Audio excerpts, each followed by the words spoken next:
Welcome friends. Business regulatory framework વિષયની અંદર આપ સૌનું સ્વાગત છે. યુનિટ 3 કંપની ધારોની ચર્ચા આપણે કરી રહ્યા છીએ. મેમોરેન્ડમ ઓફ એસોસિએશન એટલે કે જે સૌથી અગત્યનું ડોક્યુમેન્ટ હોય છે કંપનીની સ્થાપના માટેનું, એનો મુખ્ય ડોક્યુમેન્ટ કહેવાય, પ્રાઇમરી ડોક્યુમેન્ટ, જાહેર દસ્તાવેજ પણ કહેવાય, પબ્લિક ડોક્યુમેન્ટ પણ કહેવાય, મેમોરેન્ડમ ઓફ એસોસિએશન. તેની આપણે ચર્ચા કરી ગયા ડિટેલમાં. હવે આપણે સેકન્ડ ચેપ્ટર આજથી શરૂ કરીએ છીએ. આર્ટિકલ્સ ઓફ એસોસિએશન યુનિટ 3 નું છેલ્લું ચેપ્ટર અથવા બીજું ચેપ્ટર કહી શકાય. આર્ટિકલ્સ ઓફ એસોસિએશન એટલે કે નિયમ પત્ર વિશે આજે આપણે ચર્ચા કરીશું. તો જોઈએ આજનો પ્રશ્ન. કંપનીનું નિયમ પત્ર એટલે શું અને તેમાં કઈ કઈ વિગતો જરૂરી છે? આવી રીતના પ્રશ્ન પૂછી શકે યુનિવર્સિટી એક્ઝામમાં, અથવા બીજા સ્વરૂપમાં જો આ જ પ્રશ્નને પૂછવો હોય, બીજી રીતે પૂછવો હોય, તો નિયમ પત્ર જે છે તેને આપણે આર્ટિકલ્સ ઓફ એસોસિએશનના નામથી પણ ઓળખીએ છીએ. અંગ્રેજી વર્ણન કરીએ તો આર્ટિકલ્સ ઓફ એસોસિએશન કહેવાય. એટલે કાં તમને નિયમ પત્ર શબ્દના આધારે પૂછવામાં આવે અથવા આર્ટિકલ્સ ઓફ એસોસિએશન એટલે શું એમ કરીને પણ પૂછે. તમને બંને શબ્દો ખબર હોવા જોઈએ. મેમોરેન્ડમ ઓફ એસોસિએશનને આપણે આવેદન પત્ર કહેતા હોઈએ છીએ અને આર્ટિકલ્સ ઓફ એસોસિએશનને આપણે નિયમ પત્ર કહેતા હોઈએ છીએ. તો આ બે શબ્દો જરાક ધ્યાનમાં રાખવા. આર્ટિકલ્સ ઓફ એસોસિએશન એટલે શુંની ચર્ચા કરશું, એટલે એની આપણે વ્યાખ્યા જોઈશું. તેમાં કઈ કઈ વિગતોનો સમાવેશ થાય છે તેની આજે આપણે ચર્ચા કરીશું.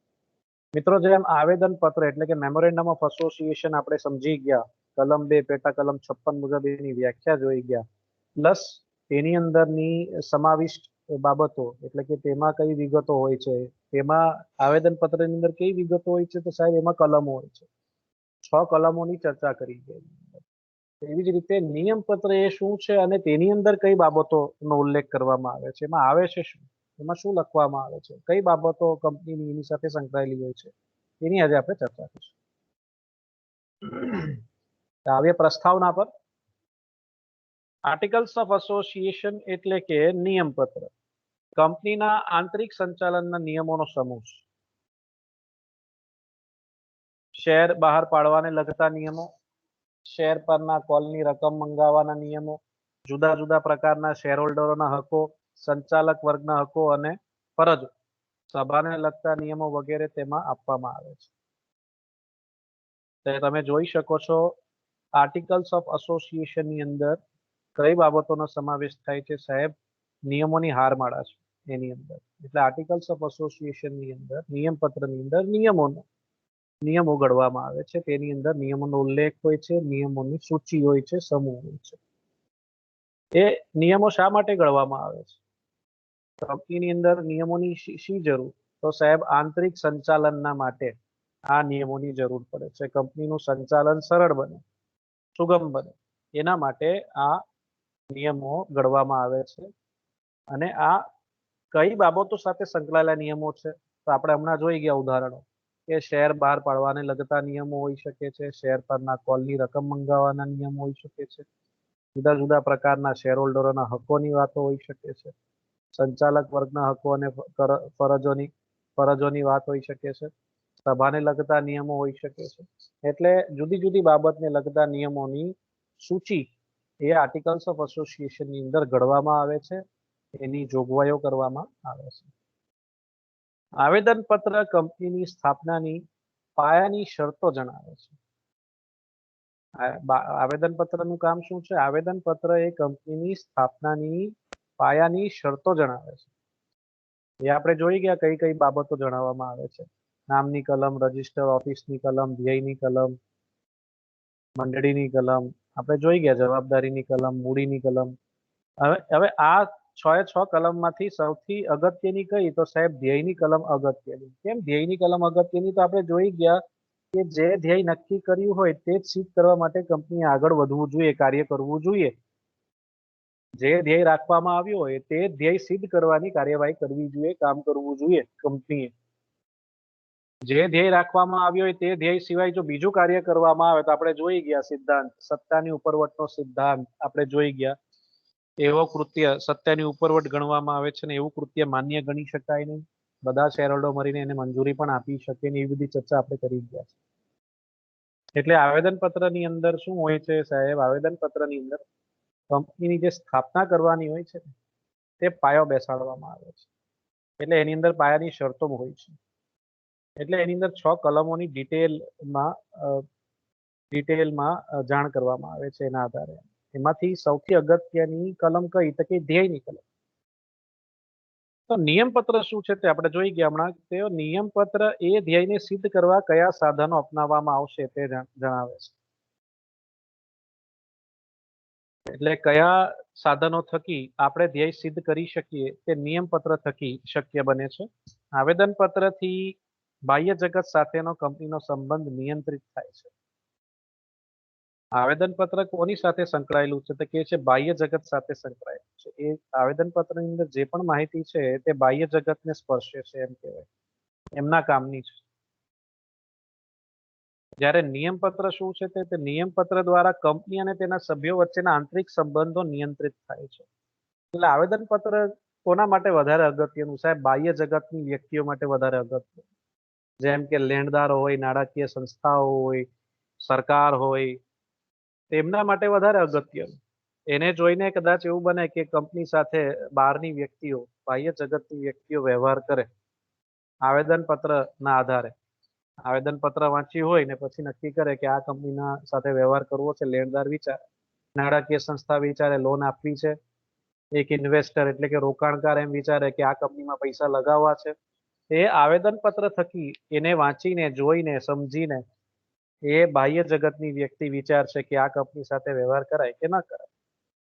જ્યારે નિયમપત્રની આપણે મિત્રો વાત કરતા હોઈએ છીએ તો નિયમપત્ર શું હોય છે? કંપની અને તેના સભ્યો વચ્ચેના સંબંધો નિયંત્રિત કરે છે. એટલે કંપની અને સભ્યો વચ્ચે જે કરારો થાય છે તેના માટેના જે નિયમો ઘડવામાં આવે છે તે, જેનાથી આંતરિક સંચાલન સુગમ અને સરળ બને.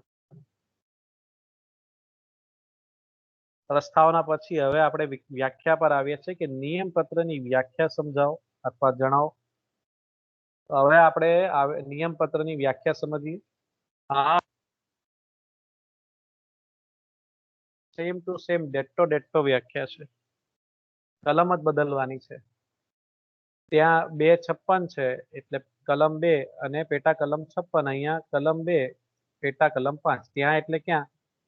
આવેદનપત્રની અંદર કલમ 2 પેટા કલમ 56 લાગુ પડે, જ્યારે કે નિયમપત્રની અંદર કલમ 2 પેટા કલમ 5 લાગુ પડે. નિયમપત્ર એટલે કે આર્ટિકલ્સ, ફૂલ ફોર્મ આખું નામ આર્ટિકલ્સ ઓફ એસોસિએશન. નિયમપત્ર એટલે શરૂઆતથી ઘડવામાં આવેલ અથવા વખતો વખત સુધારવામાં આવેલ અથવા અગાઉના કોઈ પણ કંપની ધારા અથવા આ કાયદા અન્વયે લાગુ કરવામાં આવેલ articles of association. Same to same વ્યાખ્યા છે. જ્યારે કંપનીની રચના કરવામાં આવે છે, જ્યારે કંપનીની નોંધણી કરવામાં આવે છે, જ્યારે કોઈ પણ કંપની શરૂ કરવામાં આવે છે તે વખતે, એટલે કે શરૂઆતથી એટલે શું? તે જ વખતે જ્યારે કંપનીની સ્થાપના કરવામાં આવે છે તે વખતે જે નિયમપત્ર ઘડવામાં આવેલો હોય તેને આપણે નિયમપત્ર કહી શકીએ છીએ. એટલે કંપની શરૂ કરતી વખતે જે ઘડવામાં આવેલ હોય તે નિયમપત્ર હોઈ શકે છે. હવે કંપની માની લો 50 વર્ષ પહેલા સ્ટાર્ટ કરી હોય, શરૂ કરી હોય, તો એની અંદર આર્ટિકલ્સની અંદર એટલે કે નિયમપત્રની અંદર જેમ જેમ કંપની આગળ કાર્ય કરતી જાય તેમ તેમ એની અંદર સુધારા વધારાની જરૂર પડે. આપણે 50 નિયમો ઘડીને મૂકી દીધા હોય નિયમપત્રની અંદર કંપની, હવે જેમ જેમ કંપની કાર્ય કરશે તેમ તેમ ખબર પડશે કે ભાઈ 2 નિયમ અંદર એડ કરવાના રહી ગયા, અથવા 2 નિયમ એવા મુકાઈ ગયા છે જેમાં સુધારા કરવા પડે, અથવા 2 નિયમ એવા છે જેની જરૂર જ નથી એને કાઢી નાખવા પડે. એટલે એ જે સુધારા કરવા પડે વખતો વખત તે થઈ શકે, તો તેને પણ આપણે નિયમપત્ર કહી શકીએ છીએ. જે સુધારા વધારા કરીને પણ જે ઘડવામાં આવે છે વખતો વખત તેને પણ નિયમપત્ર કહેવાય, ગણાય. હવે આ જે નિયમપત્ર ઘડવામાં આવે છે તે અગાઉના કોઈ કંપની ધારા હેઠળ ઘડવામાં આવ્યું હોય કે હાલમાં જે કંપની ધારા લાગુ પડેલું છે એટલે કે કંપની ધારા 2013 તેના આધારે ઘડવામાં આવેલ હોય તો તેને પણ આપણે આર્ટિકલ્સ ઓફ એસોસિએશન ગણી શકીએ છીએ. એટલે તમને જેમ મેં અગાઉ પણ કીધું હતું મિત્રો કે મેમોરેન્ડમ ઓફ એસોસિએશન એટલે કે આવેદનપત્ર અને આર્ટિકલ્સ ઓફ એસોસિએશન એટલે કે નિયમપત્ર બંને જાહેર દસ્તાવેજો છે ને બંને અગત્યના દસ્તાવેજો છે. આના વગર કંપનીની સ્થાપના શક્ય નથી. આ દસ્તાવેજો ખાસ જરૂરી તૈયાર કરવા પડે કંપની, ત્યારબાદ જ એની સ્થાપનાની વિધિ આગળ વધે છે. મારે સરળ ભાષામાં નિયમપત્ર સમજાવવો હોય, ઉપરોક્ત વ્યાખ્યા તો ટેકનિકલ વાતો કરે છે, જેનાથી એટલી સ્પષ્ટતા નથી આવતી એક્ઝેક્ટલી નિયમપત્ર છે શું અથવા નિયમપત્રની અંદર કઈ બાબતોનો સમાવેશ થાય છે, આ વ્યાખ્યાથી બિલકુલ ક્લિયર નથી થતું. પણ સરળ શબ્દોમાં જો સમજવું હોય તો નિયમપત્રનો અર્થ એટલે કંપનીના આંતરિક વહીવટના નિયમોનો સમૂહ એમ કહી શકાય. કંપનીનું જે આંતરિક વહીવટ, આંતરિક સંચાલન કરવાનું છે તેના માટે જે નિયમો ઘડવામાં આવે છે નિયમપત્રની અંદર, તેને આપણે નિયમપત્ર માની શકીએ, ગણી શકીએ. એટલે આમ જોવા જઈએ તો મિત્રો નિયમપત્ર એ શું છે? નિયમપત્ર એ ગૌણ દસ્તાવેજ છે. હવે આપણે જરાક વ્યાખ્યા પછી એની સમજણ મેળવીએ. એક્ઝેક્ટલી નિયમપત્ર છે શું? તો નિયમપત્ર એ ગૌણ દસ્તાવેજ છે, જ્યારે આવેદનપત્ર કેવો દસ્તાવેજ છે સાહેબ? એ મુખ્ય દસ્તાવેજ છે. કંપનીની જ્યારે સ્થાપના કરવાની હોય છે ત્યારે સૌ પ્રથમ જે દસ્તાવેજ તૈયાર કરવાનો હોય છે તે આવેદનપત્ર. એટલે સૌ પ્રથમ કયો દસ્તાવેજ આપણે તૈયાર કરવાનો હોય છે? Memorandum of association. આવેદનપત્ર બન્યા પછી એના પછી જ નિયમપત્ર ઘડવામાં આવે છે. આવેદનપત્રના આધારે જ નિયમપત્ર ઘડવામાં આવે છે. એટલે જ તો લખ્યું છે કે આવેદનપત્ર એ મુખ્ય દસ્તાવેજ છે, પ્રાઇમરી ડોક્યુમેન્ટ છે, જ્યારે નિયમપત્ર એ ગૌણ દસ્તાવેજ છે, એટલે કે સબસિડરી દસ્તાવેજ છે, ડોક્યુમેન્ટ છે. નિયમપત્ર એ ગૌણ દસ્તાવેજ છે કારણ કે તેને બાહ્ય જગત સાથે સંબંધ નથી. એને બાહ્ય જગત સાથે કોઈ લેવા દેવા નથી. આની અંદર જે નિયમ ઘડવામાં આવે છે તે તો કંપનીના આંતરિક સંચાલન માટે ઘડવામાં આવે છે, એટલે એને બાહ્ય જગત સાથે કોઈ લેવા દેવા. અલબત્ત કંપની સાથે કામ કરનાર દરેક વ્યક્તિ નિયમપત્રની જોગવાઈ જાણે છે એમ માનવામાં આવે છે, છતાં તેનાથી બાહ્ય સંબંધ નિયંત્રિત થતો નથી. કંપનીની અંદર દરેક વ્યક્તિ જે કાર્ય કરતી હોય, કંપની માટે કાર્ય કરતી હોય, કંપનીની દરેક સભ્ય જે હોય છે, જે મેમ્બર્સ હોય છે, તેમને નિયમપત્ર વાંચેલું હોય છે, તેની જોગવાઈ સાથે તે પરિચિત હોય છે. ન વાંચ્યા હોય તેમ છતાં કાયદો એવું અનુમાન કરે છે એ વાંચેલા છે. અને આ નિયમપત્ર ની અંદર જે નિયમો ઘડવામાં આવે છે તેનાથી બાહ્ય સંબંધ નિયંત્રિત થતો નથી, એટલે બાહ્ય જગત સાથે તેના કોઈ લેવા દેવા. આંતરિક સંચાલન માટેનો જે નિયમો હોય છે તે નિયમપત્ર ની અંદર હોય છે, એટલે આંતરિક બાબતો માટે એ અગત્યનું છે, પણ બાહ્ય બાબતો માટે અથવા બાહ્ય જગત માટે અથવા બાહ્ય વ્યક્તિ માટે એની સાથે તેના કોઈ લેવા દેવા નથી, કોઈ સંબંધ નથી. આમ આવેદનપત્ર મુખ્ય દસ્તાવેજ છે અને નિયમપત્ર તેનો સહાયક દસ્તાવેજ છે. આવેદનપત્ર કંપનીનું બંધારણ છે, તો નિયમપત્ર તે બંધારણની મર્યાદામાં રહીને કંપનીનો વહીવટ કેમ કરવો તે નક્કી કરે છે. જબરજસ્ત સ્ટેટમેન્ટ છે. મેં તમને જેમ અગાઉ સમજાવ્યું તેમ જ કે આવેદનપત્ર સૌ પ્રથમ તૈયાર કરવામાં આવે છે, ઘડવામાં આવે છે, તેની અંદર 6 કલમોનો ઉલ્લેખ કરવામાં આવે છે, અને તેના આધારે એ 6 કલમોની અંદર જે આપણે વિગતો લખી હોય તેના આધારે જ નિયમપત્રની અંદર નિયમો ઘડવામાં આવે છે, એટલે એને સહાયક દસ્તાવેજ એટલે કે ગૌણ દસ્તાવેજ માનવામાં આવે છે, કહેવામાં આવે છે. અને આવેદનપત્ર જે છે તે કંપનીનું આખું સ્ટ્રક્ચર, એનું બંધારણ દર્શાવે છે. અને એ બંધારણની મર્યાદાના રહીને એ નિયમપત્ર શું કરશે? નિયમપત્ર એ બંધારણમાં ની મર્યાદામાં રહીને કંપનીનો વહીવટ કેમ કરવો, કંપનીનું સંચાલન કેમ કરવું તે નક્કી કરતું હોય છે.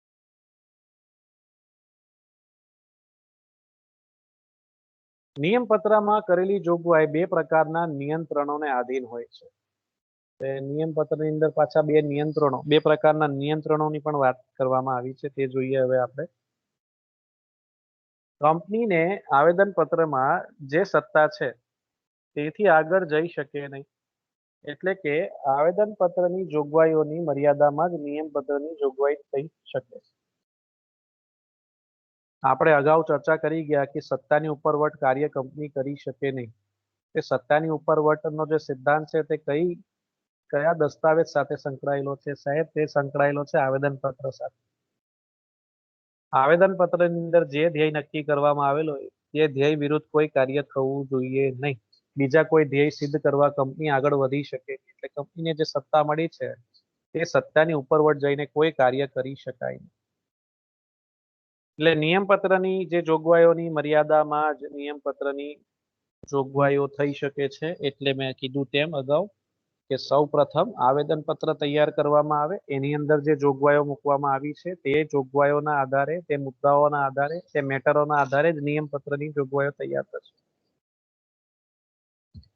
એટલે નિયમપત્રનો આધાર એ આવેદનપત્ર છે અને એના આધારે જ તે બની શકે નિયમપત્ર. બીજો મુદ્દો, કંપની ધારાની કોઈ જોગવાઈ વિરુદ્ધ નિયમપત્રની જોગવાઈ હોવી નથી. ટૂંકમાં બે બાબતો છે. નિયંત્રણો બે પ્રકારના છે. નિયમપત્ર જે છે તે આવેદનપત્રની ઉપરવટ જઈ શકે નહીં. નિયમપત્રની અંદર જે જોગવાઈઓ છે તે આવેદનપત્રની જોગવાઈઓની વિરુદ્ધ હોવી જોઈએ નહીં. ટૂંકમાં એમ કહેવા માંગે છે. પહેલો મુદ્દો, નિયમપત્ર, ફરી પાછો રિપીટ કરું છું, નિયમપત્રની જે જોગવાઈઓ છે એની અંદર જે નિયમો ઘડવામાં આવે છે તે જોગવાઈઓ, તે નિયમો આવેદનપત્રની વિરુદ્ધ હોવા જોઈએ નહીં, બલ્કિ એની સાથે સંકળાયેલી બાબતો હોવા જોઈએ. કંપની ધારા, તેવી જ રીતે કંપની ધારાની વાત કરવામાં આવે છે. કંપની ધારાની કોઈ જોગવાઈ વિરુદ્ધ નિયમપત્રની જોગવાઈ હોવી જોઈએ. એટલે નિયમપત્રએ શું કરવાનું છે, નિયમપત્રની અંદર જે પણ નિયમો ઘડવામાં આવે છે તે બે બાબતોની વિરુદ્ધ હોવા જોઈએ નહીં. એક આવેદનપત્રની વિરુદ્ધ હોવા જોઈએ નહીં અને એક કંપની ધારાની જે જોગવાઈઓ છે તેની કોઈ પણ જોગવાઈ વિરુદ્ધ કોઈ પણ નિયમપત્રની અંદર ઘડવામાં આવવા જોઈએ નહીં, બલ્કિ એમની સાથે સુમેળ કરીને, એમની સાથે સમાનતા કરીને, એમની સાથે સુમેળ કરીને કાર્ય કરવાનું છે, નિયમો ઘડવાના છે.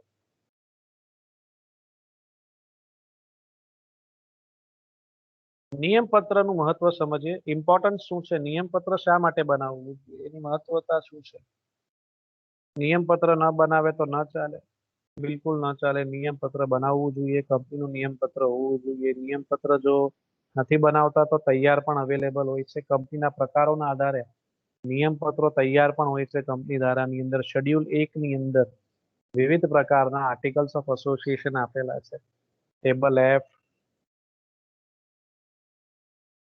Table G, table H, table I, table J, એવી રીતના વિવિધ ટેબલો પણ આપેલા છે તૈયાર. કંપનીના પ્રકારોના આધારે એવા ટેબલો પણ આપેલા છે કે આપણે નિયમપત્ર તૈયાર ન કરવું હોય તો રેડીમેડ તૈયાર નિયમપત્ર પણ અવેલેબલ હોય છે. એ જ સ્વરૂપમાં આપણે એને ફોલો કરી શકીએ છીએ. તો એની મહત્વતા સમજીએ નિયમપત્રની. નિયમપત્ર એ ગૌણ દસ્તાવેજ છે, પરંતુ કંપનીની સ્થાપનાનું પ્રમાણપત્ર મેળવવા માટે મેમોરેન્ડમ જેટલો જ અગત્યનો દસ્તાવેજ છે. જેમ મેં તમને અગાઉ કીધું, કંપનીની સ્થાપના કરવી હોય તો આપણા માટે બે મુખ્ય દસ્તાવેજો છે તે આપણે બનાવવા જ પડે. એક આવેદનપત્ર છે અને તેવી જ રીતે બીજું છે નિયમપત્ર.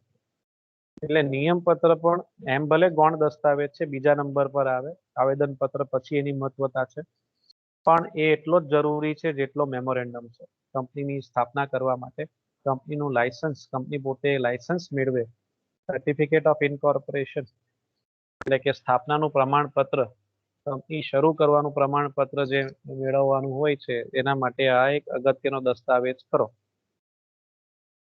મેમોરેન્ડમ કે આર્ટિકલ્સની નોંધણી થતા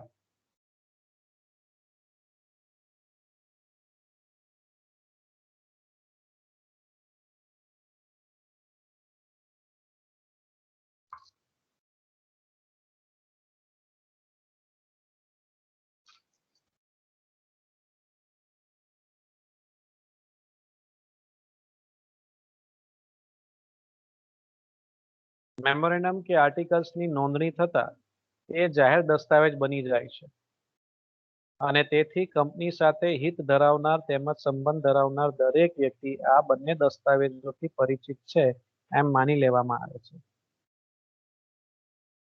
આ બંને દસ્તાવેજો મિત્રો મેમોરેન્ડમ ઓફ એસોસિએશન અને આર્ટિકલ્સ ઓફ એસોસિએશનની નોંધણી કરાવવાની હોય છે.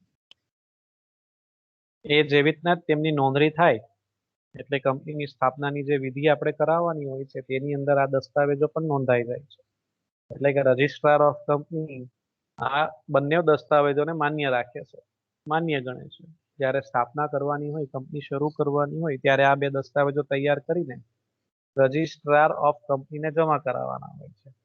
ત્યારે આ બંને દસ્તાવેજોની નોંધણી કરાવવાની હોય છે એક રીતે. તો આ જ્યારે બંને દસ્તાવેજો નોંધાઈ જાય છે, નોંધણી થઈ જાય છે, એવી જ રીતે તે જ વખતે આ બંને દસ્તાવેજો એ જાહેર દસ્તાવેજો બની જાય છે, પબ્લિક ડોક્યુમેન્ટ્સ બની જાય છે. એટલે કોઈ પણ જાહેર જનતાની વ્યક્તિ એટલે કે કોઈ પણ એક આમ નાગરિક આ બંને દસ્તાવેજો જો જોવા હોય તો જોઈ શકે છે, પોતે રાખવા હોય પોતાની પાસે રાખી શકે છે, એની જે નોમિનલ ચાર્જ હોય છે તે આપીને એ મેળવી શકે છે. અને તેથી કંપની સાથે હિત ધરાવનાર તેમજ સંબંધ ધરાવનાર દરેક વ્યક્તિ આ બંને દસ્તાવેજોથી પરિચિત છે તેમ માની લેવામાં આવે છે. આ બંને જાહેર દસ્તાવેજ બને છે એટલે કંપની સાથે જે પણ વ્યક્તિ સંકળાયેલી હોય અથવા કંપની સાથે જે પણ વ્યક્તિ તેની સાથે જે વ્યવહાર કરતી હોય છે તેમણે આ બંને દસ્તાવેજો વાંચ્યા છે, સમજ્યા છે અને આ બંને દસ્તાવેજોથી તે પરિચિત છે એવું માની લેવામાં આવે છે. કાયદો અનુમાન કરે છે કે જે વ્યક્તિ કંપની સાથે સંબંધ ધરાવે છે, જે વ્યક્તિ કંપની સાથે વ્યવહાર કરે છે તેને આ બંને દસ્તાવેજો વાંચેલા છે, સમજેલા છે, એ આ કંપનીના દસ્તાવેજોથી જાણકાર છે. આ બંને જાહેર દસ્તાવેજો તેને વાંચ્યા છે, સમજ્યા છે, કાયદો એવું અનુમાન કરે છે. નિયમપત્ર દ્વારા કંપનીનો વહીવટ સરળ બને છે, કારણ કે તે આંતરિક વહીવટ માટેના નિયમોનો સમૂહ છે. એ આપણે અગાઉ સમજી ગયા. નિયમો જો ઘડેલા હોય તો કોઈ પણ જગ્યાએ તમે જાઓ કાર્ય સરળ બની જ જાય છે. નિયમ વગર કાર્ય કરવું અઘરું છે, અશક્ય છે એમ માનવામાં આવે છે. આપણે ટ્રાફિકની સમસ્યાઓની વાત કરીએ તો ટ્રાફિક સમસ્યાઓની અંદર જો ટ્રાફિક સિગ્નલ ન હોય તો કેટલી સમસ્યાઓ ઉત્પન્ન થઈ જાય ચાર રસ્તા પર. એટલે ચાર રસ્તા પર ટ્રાફિક સિગ્નલ હોય છે એટલે કે નિયમોનું પાલન થાય. ત્યાં જે સમયે સિગ્નલના આધારે આપણે સ્ટોપ થતા હોઈએ છીએ, સિગ્નલના આધારે આગળ વધતા હોઈએ છીએ. એટલે નિયમ વગર કંપની માટે પણ કાર્ય કરવું અશક્ય છે. નિયમ એટલે જ ઘડવામાં આવે છે. કોઈ પણ સંસ્થા હોય તેની અંદર નિયમો હોય છે. નાનામાં નાની સંસ્થાની અંદર પણ નિયમો હોય છે ને એ નિયમોના આધીન તે કાર્ય કરતી હોય છે. નિયમપત્ર દ્વારા કંપનીની વહીવટી અનિયમિતતા સામે કંપની સાથે વ્યવહાર કરતી વ્યક્તિના હિતોનું રક્ષણ થાય છે. ક્યારેક ક્યારેક એવું બની જાય છે કે કંપની જ્યારે કાર્યવાહી કરે છે, કોઈ સંચાલન કરે છે કોઈ કાર્યનું, તેની અંદર દસેક મુદ્દાઓનું પાલન કરવાનું હોય, દસેક બાબતો પૂર્ણ કરવાની હોય તો એવું બને કે 9 બાબત પૂર્ણ થઈ હોય લેકિન એકાદ બાબત રહી ગઈ હોય તો એ એક બાબત જે અનિયમિત થઈ ગઈ છે તેને નિયમિત કરવી હોય તો એ શક્ય જ છે.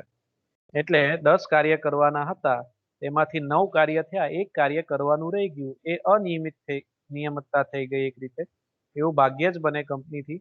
તો કંપનીએ શું કરવું જોઈએ કે એ જે કાર્ય અધૂરું રહી ગયું છે તે પાછળથી પૂર્ણ કરવું જોઈએ. એવી રીતના વ્યક્તિઓના હિતને આવી રીતના રક્ષણ મળે છે. નિયમપત્રની અંદર આની પણ જોગવાઈ હોય છે કે કોઈ અનિયમિતતા થઈ ગઈ હોય કાર્યવાહીની અંદર, વહીવટની અંદર, તો તેને પાછળથી નિયમિત કરવું હોય તો થઈ શકે છે. એવી રીતના જે કંપનીના વ્યક્તિઓ છે તેના હિતોને રક્ષણ એવી રીતના આપવામાં આવે છે. એટલે કે કોઈને પણ નુકસાન ના થાય. ના કંપનીને નુકસાન થાય અનિયમિતતાથી અથવા કંપનીના કોઈ વ્યક્તિ છે જેનું હિત છે કંપનીની અંદર એને રક્ષણ મળે, એમને પણ નુકસાન ન થાય. નિયમપત્રમાં ડિરેક્ટરોની સહીઓ હોય છે. જે પણ દસ્તાવેજો હોય છે, આ જે નિયમપત્ર દસ્તાવેજ હોય છે તેની અંદર કંપનીના જે ડિરેક્ટરો હોય છે તેમની સિગ્નેચર, તેમની સહી હોવી જોઈએ. તેથી ડિરેક્ટરો જો અંગત રીતે જવાબદાર બનતા હોય તો તેમને જવાબદાર બનાવી શકાય. એટલે જ ડિરેક્ટરોની સહી લેવામાં આવે છે કે એમના થકી પણ નિયમો ઘડવામાં આવેલા છે. ડિરેક્ટરો સાથે નિયમો પણ આની અંદર ઘડવામાં આવે છે. ડિરેક્ટરોની નિમણૂક કેમ થશે, કેટલા ડિરેક્ટરોની નિમણૂક થશે, એમની નિમણૂક કરવાની પ્રોસિજર શું હશે, પ્રક્રિયા શું હશે, એમનું મહેનતાણું કેટલું હશે, કેટલું મહેનતાણું આપવામાં આવશે, તેમની રીએપોઇન્ટમેન્ટ કરવી હોય તો કેમ, તેમના રિટાયરમેન્ટની જોગવાઈ, ડિરેક્ટરોની લાયકાતની જોગવાઈ, ડિરેક્ટરોની ગેરલાયકાતની જોગવાઈઓ, આ બધી જ બાબતો નિયમપત્રની અંદર ઘડવામાં આવે છે. નિયમપત્રની અંદર એમની સિગ્નેચર એટલી જ ઇમ્પોર્ટન્ટ છે. શા માટે ડિરેક્ટરોની સહી લેવામાં આવે છે? કંપની ચલાવનાર વ્યક્તિ જે છે તે ડિરેક્ટરો છે. કંપનીને ચલાવનાર વ્યક્તિઓ ડિરેક્ટર છે.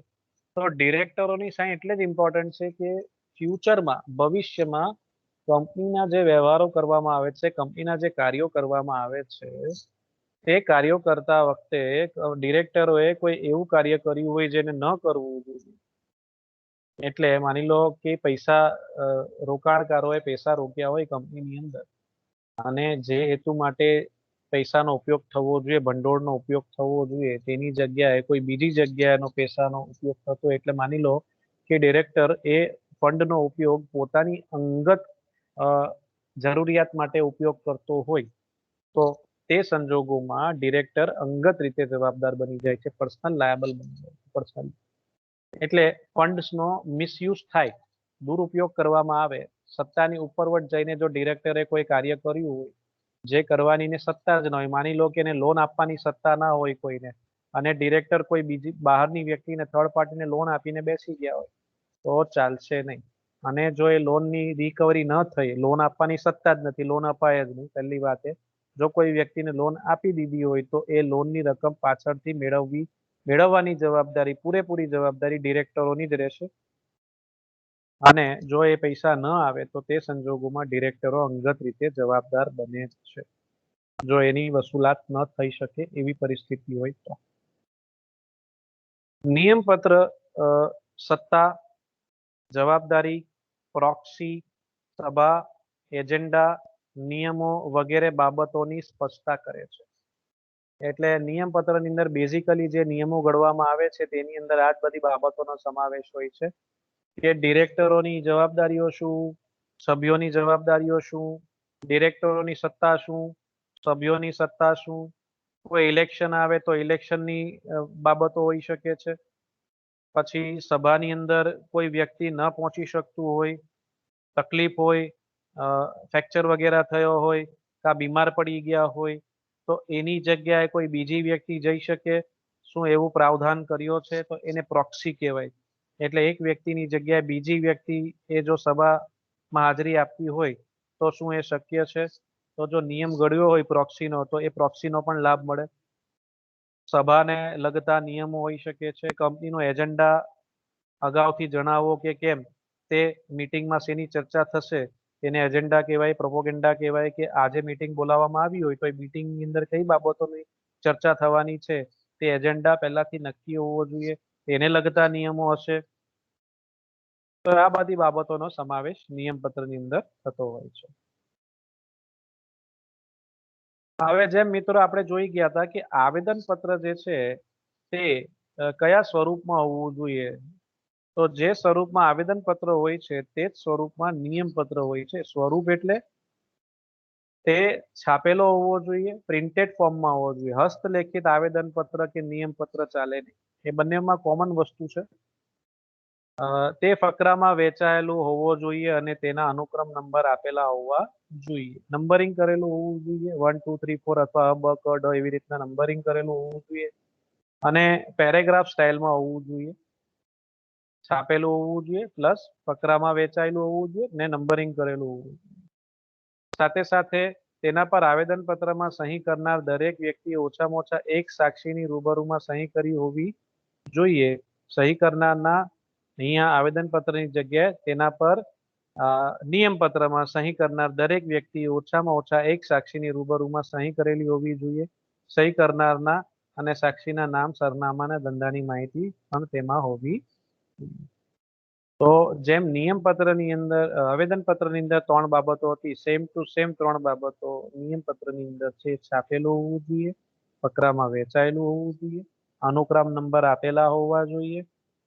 જે સભ્યો બન્યા છે તે દરેક સભ્યોની નિયમપત્ર પર સાઇન હોવી જોઈએ. ઓછામાં ઓછા એક સાક્ષીની રૂબરૂમાં તે ઘડવામાં આવેલું હોવું જોઈએ. આ બધી જ વ્યક્તિઓ જે સભ્ય બન્યા છે પ્લસ જે વ્યક્તિ સાક્ષી બની છે તેમના નામ, સરનામા અને જો કોઈ ધંધો કરતા હોય તો એ ધંધાની માહિતી અંદર તેની અંદર ઉલ્લેખ કરવાનો રહે છે. હવે નિયમપત્રની વિગતો, જે મુખ્ય ટોપિક છે હવે આપણું આવે છે. આપણે શું ચર્ચા કરી ગયા અત્યાર સુધી કે નિયમપત્ર એટલે શું છે તે જોઈ ગયા, નિયમપત્રને ડિટેલમાં સમજી ગયા. બીજું આપણે જે સમજ્યા તે છે એની અંદર 2 નિયંત્રણો હોય છે. એટલે કે નિયમપત્ર જ્યારે ઘડવામાં આવે છે ત્યારે તે આવેદનપત્રની વિરુદ્ધ હોવાની જોઈએ. એની અંદર જે નિયમો ઘડવામાં આવ્યા છે તે આવેદનપત્રની વિરુદ્ધ હોવા જોઈએ નહીં. સાથે સાથે કંપની ધારાની કોઈ જોગવાઈની વિરુદ્ધ પણ કોઈ નિયમ ઘડવામાં આવેલો હોવો જોઈએ. એવા 2 નિયંત્રણો આપણે સમજી ગયા. પ્લસ ત્યારબાદ આપણે નિયમપત્રના મહત્વ સમજી ગયા. ખાસ 6 મહત્વ સમજી ગયા, સરસ મજાના. હવે આપણે નિયમ પત્રની અંદર કઈ બાબતોનો સમાવેશ થાય છે, કઈ વિગતો હોય છે તે જરાક જાણી લઈએ, સમજી લઈએ. નિયમ પત્રમાં કંપનીના આંતરિક સંચાલનને લગતા નિયમના નીચેના નિયમો હોય છે. નિયમ પત્રની અંદર જે મુખ્ય બાબત છે તે જ છે કંપનીના આંતરિક સંચાલનને લગતા નિયમો ઘડવામાં આવે છે તે કયા? તો સૌથી પ્રથમ જે મુદ્દો આવે છે તે હોય છે 3 નિયંત્રણો. હવે આ 3 નિયંત્રણો કયા છે તે જરાક આપણે જોઈ લઈએ વન બાય વન. અગાઉ જણાવ્યા મુજબ અમર્યાદિત જવાબદારીવાળી કંપની કેટલા સભ્યોથી અને કેટલી મૂડીથી નોંધવાની છે તે. અમર્યાદિત જવાબદારીવાળી કંપની કેટલા સભ્યોથી અને કેટલી મૂડીથી નોંધાવવાની છે તે નિયમ પત્રની અંદર તેની જોગવાઈ હોવી જોઈએ. તેવી જ રીતે આ તો અમર્યાદિત જવાબદારીવાળી વસ્તુની વાત છે. બાંયધરીથી મર્યાદિત કંપનીએ તેની નોંધણી કેટલા સભ્યોથી કરવાની છે તે, અને જુદી જુદી સ્વરૂપની જે કંપનીઓ હોય છે એમની ડિટેલ્સ હોવી જોઈએ. કેવી ડિટેલ્સ હોવી જોઈએ, કેટલા સભ્યો છે અને કેટલી મૂડીથી તે કંપનીની સ્થાપના કરવામાં આવે છે તે નિયમ પત્રની અંદર સ્પષ્ટતા હોવી જોઈએ. આની એના અંગેના નિયમો હોવા જોઈએ. બાંયધરીથી મર્યાદિત કંપનીને પણ તેની નોંધણી કેટલા સભ્યોથી તે કરે છે તેની માહિતી અંદર હોવી જોઈએ. તથા મુખ્ય બાબત આ છે ખાનગી કંપનીના. ખાનગી કંપનીના નિયમ પત્રમાં શેર બદલી પર નિયંત્રણો હોય છે, આપણે સમજી ગયા છે. ખાનગી કંપનીની અંદર 3 અગત્યના નિયંત્રણો હોય છે, આપણને યાદ હશે. કયા નિયંત્રણો હોય છે? એક, શેર ફેરબદલી પર નિયંત્રણો હોય છે. ખાનગી કંપનીના જે શેર હોલ્ડરો હોય છે, જે સભ્યો હોય છે, તે સરળતાથી પોતાના શેર્સ વેચી શકતા નથી. તેના પર નિયંત્રણો મૂકવામાં આવે છે, અને એ નિયંત્રણો કયા દસ્તાવેજ થકી મૂકી શકાય છે? નિયમ પત્ર થકી મૂકી શકાય છે. વધુમાં વધુ સભ્ય સંખ્યા પર 200 નું નિયંત્રણ. સભ્ય સંખ્યાની નિયંત્રણની પણ વાર્તા બાબત નિયમ પત્રની અંદર ઘડવામાં આવે છે. આ 3 નિયંત્રણોની વાત થાય છે. પહેલું શેર બદલી પર નિયંત્રણ, સભ્ય સંખ્યા 200 થી વધવી જોઈએ નહીં તેના પર નિયંત્રણ, અને શેર કે ડિબેન્ચર ખરીદવા આમંત્રણ આપવા પર પ્રતિબંધનો સમાવેશ થતો હોય છે, થવો જોઈએ. એટલે આ 3 મુખ્ય બાબત છે. આપણે અગાઉ પણ ખાનગી કંપનીની જ્યારે ચર્ચા કરી હતી એની અંદરના આપણા આ 3 નિયંત્રણો સમજી ગયા હતા. ખાનગી કંપની પોતાનું આર્ટિકલ્સ ઓફ એસોસિએશન જ્યારે બનાવે છે તેના પર 3 નિયમો, પહેલા 3 નિયમો આના સાથે જ સંકળાયેલા હોવા જોઈએ. કે ખાનગી કંપનીની અંદર જો કોઈ પણ વ્યક્તિ સભ્ય બને તો તેના શેર્સ સરળતાથી તે વેચી શકે નહીં, એટલે તેના શેર કેપિટલ પર, એટલે કે શેર ફેર બદલી પર તે નિયંત્રણ રાખવામાં આવે છે. વધુમાં વધુ સભ્ય સંખ્યા 200 હોવી જોઈએ, એટલે કે 200 થી વધવી જોઈએ નહીં, એનું પણ નિયંત્રણ કરવામાં આવે છે. અને શેર કે ડિબેન્ચર માટે આપણને ખબર જ છે કે ખાનગી કંપની જે હોય છે તે શેર્સ કે ડિબેન્ચર ખરીદવા માટે જાહેર જનતાને આમંત્રણ આપી શકતી નથી. ખાનગી કંપની પોતાનું ભંડોળ, પોતાનું શેર કેપિટલ એ આંતરિક સભ્યો પાસેથી મેળવતી હોય છે. એટલે આના પર પ્રતિબંધ હોય છે. એને ખાનગી કંપનીએ મૂડી પ્રાપ્ત કરવા માટે જાહેર જનતા પાસે જઈ શકતી નથી, તેના પર પ્રતિબંધ છે. એને મૂડી પોતાના આંતરિક સભ્યો પાસેથી જ મેળવવાની રહે છે. ત્યારબાદ આવે છે ટેબલ એફ નો મુદ્દો. હવે ટેબલ એફ મેં તમને જેમ કીધેલું તેમ કે readymade articles of association company ધારાની અંદર પડ્યા હોય છે, તૈયાર ફોર્મેટમાં હોય છે.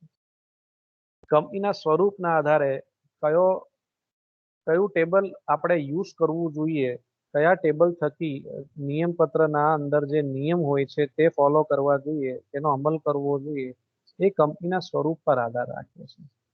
એટલે ટેબલ એફ સંપૂર્ણ રીતે કે તેની અમુક જોગવાઈ બાકાત રાખવાની હોય તો તે ટેબલ એફ સિવાય પણ બાકીના જે ટેબલો હોય છે તે કંપનીના સ્વરૂપના આધારે ટેબલ એફ હોય, પછી જી હોય, એચ હોય, આઈ હોય, જે હોય, કંપનીના જે અલગ અલગ સ્વરૂપ છે તેના આધારે જે ટેબલ હોય તે ટેબલની અંદર જે નિયમો આપ્યા છે તે નિયમો સંપૂર્ણપણે ફોલો કરવા છે, અથવા એમાંથી અમુક નિયમો આપણે કાઢી મૂકવા છે, માની લો ટેબલ એફ ની અંદર 100 નિયમો છે, તો શું 100 નિયમ એ કંપની ફોલો કરવા માંગે છે, પોતાની આર્ટિકલ્સ ઓફ એસોસિએશનમાં રાખવા માંગે છે, અથવા અમુક નિયમો એના કામના ન હોય તો કદાચ એ કાઢી નાખવા માંગતી હોય તો કાઢી શકે છે. તો એ નક્કી કરવાનું હોય છે કે કયા નિયમો રાખવા અને કયા નિયમો ન રાખવા, કયા એડ કરવા. 100 નિયમો હોય છે, એમાં એવું લાગતું હોય કે હજી 2 નિયમો એડ કરવા છે તો થઈ શકે છે, અને એમાંથી અમુક નિયમો એવા લાગતા હોય કે ભાઈ આપણે આ 5 નિયમો કામના નથી, કાઢી નાખીએ તો થઈ શકે છે. એટલે એડિશન અને ડિલીશન એ બંને થઈ શકે છે. આગળ હવે ત્રીજા મુદ્દા પર આવીએ તો હવે શેર અને શેર મૂડી વિશેના નિયમો નિયમપત્રની અંદર એમની સાથે સંકળાયેલા નિયમો પણ હોય છે. એટલે કે શેર મૂડી અને તેની જુદા જુદા પ્રકારના શેર્સમાં વહેંચણીને લગતા નિયમો હોય છે. શેરના હપ્તા મંગાવવા અંગેના નિયમો હોય છે. શેર જપ્તી અને સોંપણી અંગેના નિયમો હોય છે. શેર્સની ફેરબદલી અંગેના નિયમો ઘડવામાં આવે છે. શેર પર લિયનનો અધિકાર, જુદા જુદા પ્રકારના શેર ધરાવનારના અધિકારો એટલે કે શેર હોલ્ડરોના અધિકારો અને તેમની જવાબદારીઓનો પણ ઉલ્લેખ નિયમપત્રની અંદર કરવામાં આવે છે. એટલે તમે જોઈ શકો છો કે શેર અને શેર મૂડીને લગતા પણ કેટલા બધા નિયમો ઘડવામાં આવે છે, કારણ કે મુખ્ય બાબત જ કંપની માટે શેર ભંડોળ છે. એટલે શેર સાથે સંકળાયેલી ઘણી બધી બાબતો હોય છે. શેર હોય છે, શેર મૂડી હોય છે, શેર્સના પ્રકારો હોય છે, શેર્સના હપ્તા મંગાવવાની બાબત હોઈ શકે છે, શેર જપ્તી કરવાની વાત હોઈ શકે છે, શેર્સની ફેરબદલી હોઈ શકે છે, શેર્સ પર લિયનના અધિકારની વાતો હોઈ શકે છે. તો આમ આ શેર્સને સંકળાયેલા નિયમોનો સમૂહ પણ આર્ટિકલ્સ ઓફ એસોસિએશનની અંદર ઘડવામાં આવે છે. તો ખાલી શેર્સની વાત નથી હોતી, 3 નિયંત્રણો જોઈ ગયા, ટેબલ એફ હોય, ટેબલ જે હોય, ટેબલ જી હોય, એચ હોય, આઈ હોય, કોઈ પણ સ્વરૂપનું ટેબલ હોઈ શકે છે. અથવા ત્યારબાદ જે ત્રીજું જોઈ ગયા આપણે શેર અને શેર ભંડોળને લગતા નિયમો, તેવી રીતના હવે આગળ વાત આવે છે કંપનીને ચલાવનાર વ્યક્તિ એટલે કે ડિરેક્ટર અને મેનેજિંગ ડિરેક્ટરો, મેનેજરો, તેમને લગતા નિયમોનો ઉલ્લેખ પણ નિયમપત્રની અંદર કરવામાં આવે છે. સંચાલક વર્ગને લગતા નિયમો પણ ઘડવામાં આવે છે કે કેટલા ડિરેક્ટરો હશે, અથવા એમ કહી શકાય કે કેટલા મેનેજિંગ ડિરેક્ટરો, મેનેજરો વગેરેની જરૂર પડશે તે નક્કી કરવામાં આવે છે. કેટલા વ્યક્તિઓની જરૂર પડશે સંચાલક વર્ગની અંદર સંચાલન કરવા માટે તે નક્કી કરવામાં આવે છે. આ વ્યક્તિઓની યોગ્ય લાયકાત શું હોવી જોઈએ, કેવી વ્યક્તિઓને આપણે નિમણૂક કરવી જોઈએ, તે એટલે ડિરેક્ટરોની લાયકાતની વાતો હોઈ શકે, અથવા તેમની નિમણૂકને લગતા નિયમો ઘડવામાં આવ્યા હોય, નિવૃત્તિને લગતા, મહેનતાણું કેટલું આપવાનું, સત્તા શું આપીએ આપણે સંચાલક વર્ગને, એમની ફરજો શું, તેમની સંખ્યા કેટલી રાખવાની, વધુમાં વધુ, ઓછામાં ઓછી તો કંપની ધારામાં છે જ કે જાહેર કંપની હોય તો તેમને ઓછામાં ઓછા 3 ડિરેક્ટરો ની નિમણૂક કરવી પડે, અને ખાનગી કંપનીમાં ઓછામાં ઓછા 2 ડિરેક્ટરોની નિમણૂક કરવી જ પડે. પણ તેનાથી જો સંખ્યા વધારવી હોય તો એ કેટલી વધારવાની, અથવા એને એમની જે એક્સ્ટ્રા આટલા વધારાના ડિરેક્ટરોની અપોઇન્ટમેન્ટ કરવી હોય તો તેની પ્રોસિજર શું, કાર્યવાહી શું, તેનો પણ ઉલ્લેખ અંદર કરવામાં આવી શકે છે. ત્યારબાદ સંચાલક વર્ગને લગતા નિયમો બાદ પછી સભાને લગતા નિયમો પણ હોય છે. સભા બોલાવી તો તેના જે નિયમો હોય છે તે ઘડવામાં આવે છે. સભાના મતાધિકાર, સભ્યોનું, ડિરેક્ટરોની સભાને લગતા નિયમો, દાખલા તરીકે નોટિસ, કાર્યસૂચિ એટલે કે એજન્ડા, કોરમ, પ્રોક્સી વગેરેને લગતા નિયમ.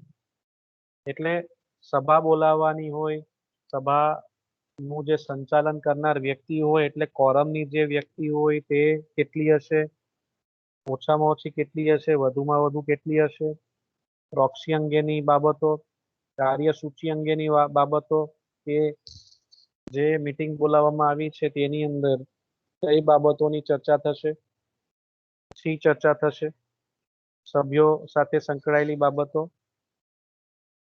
તો સભાને લગતી જેટલા પણ મુદ્દાઓ હશે તેમના નિયમો ઘડવામાં આવશે. અને આ સિવાય અન્ય ઘણી બધી બાબતો હોય છે, તેમાંથી અમુક બાબતો આપણે અહીંયા કવર કરી છે. કંપનીના જે સેક્રેટરી હોય છે એટલે કે સેક્રેટરીની સત્તા અને ફરજોનો પણ ઉલ્લેખ હોઈ શકે છે. સામાન્ય મોહરના ઉપયોગ અંગેના નિયમો હોઈ શકે છે. કંપની જે કોમન સીલનો ઉપયોગ કરે છે તે કોમન સીલના લગતા, તેના ઉપયોગને લગતા, કઈ જગ્યાએ કોમન સીલનો ઉપયોગ કરવો અને કઈ જગ્યાએ કોમન સીલનો ઉપયોગ ન કરવો, તેનો ઉલ્લેખ હોઈ શકે છે, કઈ વ્યક્તિ કોમન સીલનો ઉપયોગ કરી શકશે, કઈ વ્યક્તિ અધિકૃત છે તેનો ઉપયોગ કરવા માટે તે નક્કી કરવામાં આવે. નાણાં ઉછીના લેવાની સત્તા એટલે પૈસા લોન લેવી, લોન લેવાની સત્તા અથવા લોન આપવાની સત્તાનો પણ ઉલ્લેખ હોઈ શકે છે કે કઈ વ્યક્તિ લોન આપી શકે છે. નોર્મલી ડિરેક્ટરો આપી શકતા હોય છે કે કોઈક વ્યક્તિ બહારની વ્યક્તિને લોન આપવી હોય તો આપી શકાય કે નહીં, કોઈ સભ્યને લોન આપવી હોય તો આપી શકાય નહીં, તો એની મર્યાદાઓની વાત હોઈ શકે છે. નફાનું મૂડીમાં રૂપાંતર કરવું અને તેના નિયમો, જે પ્રોફિટ થયો છે શું તેને પ્રોફિટને આપણે કેપિટલમાં ફેરવી શકીએ કે કેમ, તેને લગતા નિયમો, ડિવિડન્ડ જાહેર કરવાની વિધિ. પ્રોફિટ થાય તો તેની અંદરથી આપણે ખાસ બે બાબતોનું ધ્યાન રાખવાનું હોય છે. પહેલું હોય છે ટેક્સ પે કરવાનું, કંપનીએ ટેક્સ પે કરવું પડે તો ટેક્સ પે કરવાનું હોય છે ખાસ, જે પ્રોફિટ થાય છે તેમાંથી. ટેક્સ પે કરવાની વાત આવે ત્યારબાદ વાત આવે છે કે જે કાયદેસરનું અનામત ભંડોળનું અનામત કરવાનું હોય છે તે કાયદેસરનું અનામત જે આપણે કરવાનું હોય છે કંપનીએ, તે નોર્મલી 20% હોય છે. 100 રૂપિયા પ્રોફિટ થયો હોય તો તેમાંથી 20 રૂપિયા જે હોય છે તે કાયદેસરના અનામતમાં કંપનીએ ટ્રાન્સફર કરવાના હોય છે, તેની જોગવાઈ કરવાની હોય છે.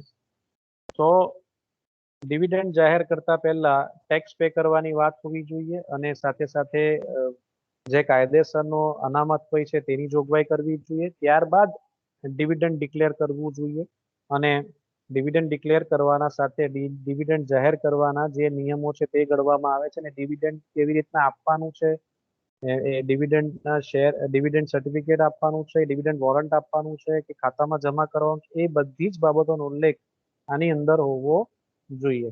હિસાબો અને ઓડિટ વગેરેને લગતા નિયમો પણ આની અંદર ઘડવામાં આવે છે.